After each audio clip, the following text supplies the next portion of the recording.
Mesdames et messieurs, soyez les bienvenus sur Ecclesia TV. Vous suivez la revue d'actualité. Voici les titres. Diocèse de Catiola, dans le cadre du camp de la fraternité des grands séminaristes du diocèse, le père Félix Koné, vicaire à la paroisse Sainte-Thérèse de l'Enfant Jésus de Wangolo, a donné un enseignement portant sur le thème « Comment vivre une fraternité et une relation interséminariste en vue d'une mission future fructueuse ». C'était le mardi 20 juillet dernier à la paroisse Saint-Joseph de Niakara.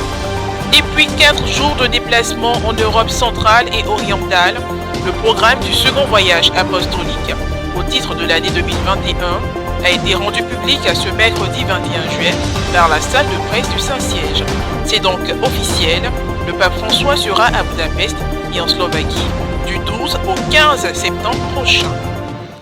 Ouvert depuis le samedi 17 juillet dernier, le camp de la fraternité des grands séminaristes du diocèse de Catiola se poursuit jusqu'au vendredi 23 juillet prochain. La journée du mardi 20 juillet a été marquée par un enseignement donné par le père Félix Koné, vicaire à la paroisse Sainte-Thérèse de l'Enfant Jésus de Wangolo. Cet enseignement qui s'est déroulé à la paroisse Saint-Joseph de Niakara, en présence de plusieurs séminaristes, a eu pour thème « Comment vivre une fraternité ?» et une relation interséminariste en vue d'une mission future fructueuse. Aujourd'hui, le séminariste, il est l'avenir du sacerdoce. Le séminariste, il est l'avenir du sacerdoce. Donc c'est le séminariste qui constitue la relève, mais en même temps qui constitue le mystère du prolongement du sacerdoce. Au sorti de cette rencontre, le père Félix Koné a bien voulu revenir sur le contenu de son développement. Au cours de mon développement, nous avons présenté l'importance de la fraternité.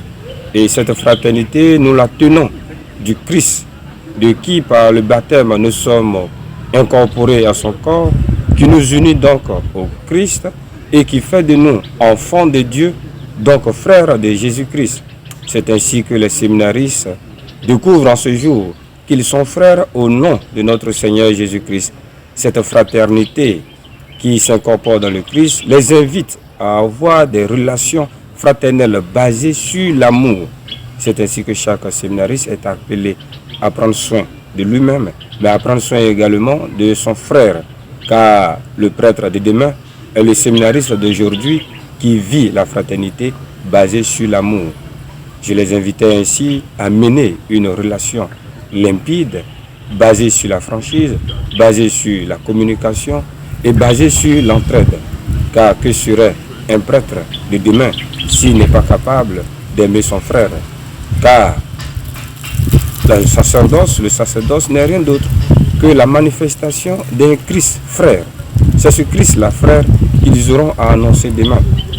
Nous avons invité donc les séminaristes du diocèse à avoir entre eux des relations de frères, car c'est ainsi qu'ils pourront demain construire un presbytérium basé sur l'amour, basé sur une vie fraternelle qu'ils mèneront ensemble pour l'évangélisation de ce diocèse. La vieille dame, comme ses paroissiens aiment l'appeler, la paroisse Sainte-Jeanne d'Arc de Treichville, a célébré son jubilé d'uranium, soit 85 années d'existence. Pour son histoire, avant 1936, il existait déjà une paroisse appelée Sainte-Jeanne d'Arc qui était animée par les prêtres de la paroisse Saint-Paul du Plateau. Une seule messe était dite les dimanches et jours de fête. Le 6 octobre 1936, le révérend père Paul Ré, premier supérieur de la communauté autonome chrétienne, s'est installé au cœur de la commune de Treichville. Dès son installation, il fut de nombreuses réalisations sur le plan de l'évangélisation, mais aussi celui des infrastructures, pour la mission pastorale. C'est donc sous son impulsion qu'a été érigée la chapelle qui, après réédification, est devenue l'actuelle paroisse Sainte-Jeanne d'Arc de Treichville, deuxième paroisse de l'archidiocèse d'Abidjan. Le dimanche 18 juillet dernier, la célébration de son jubilé d'uranium a drainé du monde, des laïcs et des religieux venus d'autres diocèses, parmi eux le père Arnaud Traoré, prêtre du diocèse de Yopougon, en mission dans le diocèse de Catiola, précisément à la paroisse Sainte-Jeanne d'Arc. Entouré de 2 fidèles du diocèse, il s'est prononcé sur le motif de leur présence. Alors nous répondons à l'invitation du curé de la paroisse Saint-Jean d'Arc de Trècheville avec son équipe pastorale pour la célébration du 85e anniversaire de la fête patronale ou de l'église de la paroisse Saint-Jean d'Arc de Trècheville. Et en plus de cela, l'année dernière, nous nous sommes réjouis de procéder à la bénédiction d'un sanctuaire à Sainte-Jeanne d'Arc. Et donc participer à cette célébration, c'est communier à la joie de Sainte-Jeanne d'Arc qui est au ciel et qui intercède pour nous. Hors de nos frontières, à présent, le programme du voyage apostolique du souverain pontife à Budapest et en Slovaquie a été rendu public ce mercredi 21 juillet par la salle de presse du Saint-Siège. Du 12 au 15 septembre prochain, le souverain pontife visitera 5 villes, commençant par la capitale hongroise, pour la messe de clôture du 52e congrès eucharistique international, poursuivant avec la capitale slovaque, Bratislava, et faisant escale par les 3 villes slovaques.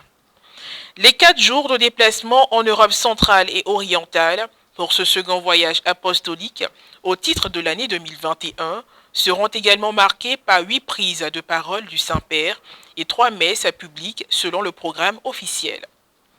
Soulignons qu'après avoir évoqué ce voyage de façon informelle lors de son vol de retour de l'Irak en mars dernier, le pape François l'a lui-même confirmé à la fin de l'Angélus du dimanche 4 juillet 2021.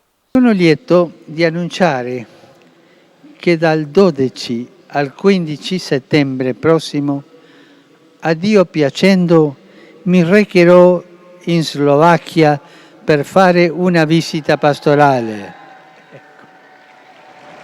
Sono contenti i slovacchi.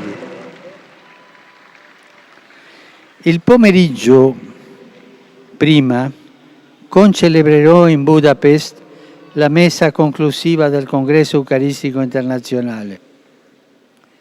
Ringrazio di cuore quanti stanno preparando questo viaggio e prego per loro. Preghiamo tutti per questo viaggio et pour les personnes qui stanno lavorando per organizzarlo. Des mots que le pape a prononcés avec le sourire en apercevant des pèlerins brandissant des drapeaux slovaques sur la place Saint-Pierre. Et puis pour terminer, parlons de sport. Seule en lice, la ville de Brisbane a décroché ce mercredi l'organisation des Jeux Olympiques d'été 2032. Une désignation sans concurrence qui peut surprendre tant le cérémonial du vote, départageant les villes candidates à l'accueil des Jeux, à rythmer des décennies de vie olympique, avec son coûteux lobbying en coulisses, puis son ouverture d'enveloppes suivie d'embrassades ou de larmes. L'Australie, parmi les rares pays à n'avoir jamais manqué une édition des Jeux Olympiques d'été, est un immense village olympique avec ses multiples nationalités, origine ethnique et environ 300 langues parlées, a souligné ce mercredi le Premier ministre australien Scott Morrison par visioconférence. La capitale du Queensland, déjà candidate au JO 1992, attribuée à Barcelone et impliquée en 2018 dans l'accueil des Jeux du Commonwealth, promet également 84% de sites existants et temporaires, un critère clé depuis que l'instance olympique a entrepris sa chasse aux éléphants blancs.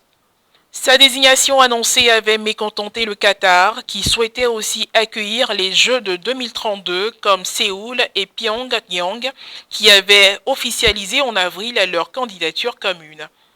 Pour la 3e fois de son histoire, l'Australie accueillera les Jeux olympiques d'été après Melbourne en 1956 et Sydney en 2000. Et voilà, c'est la fin de cette édition d'information. Merci de l'avoir suivi. Que Dieu veille sur nous. À très bientôt.